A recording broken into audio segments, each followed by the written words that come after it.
After dealing with the fund manager who scammed me, I set my sights on other Wall Street elites.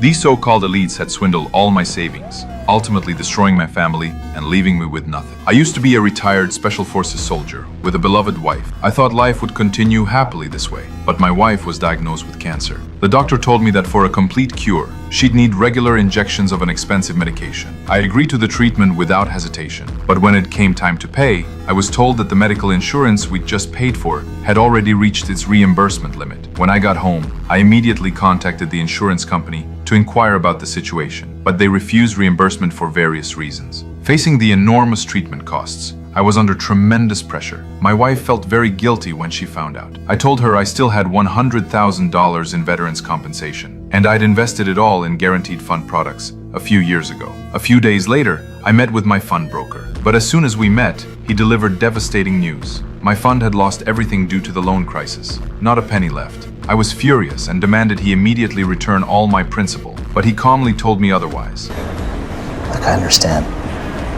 Hey, I feel your pain. I do. I lost a lot of money too. But that's how investment works, man. I'm sorry. It gives and it takes away.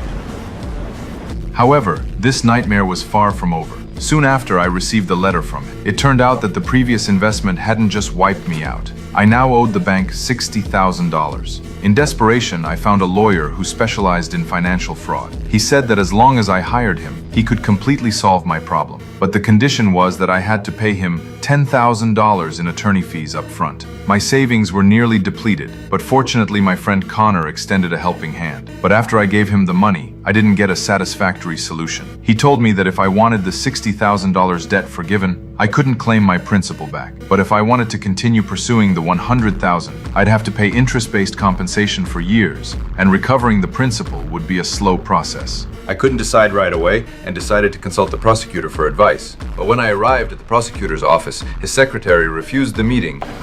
I'm sorry, Mr. Baxford. I'm sure I double-checked the schedule when you called, but unfortunately it seems that Mr. Marwood doesn't have time for you in his schedule today.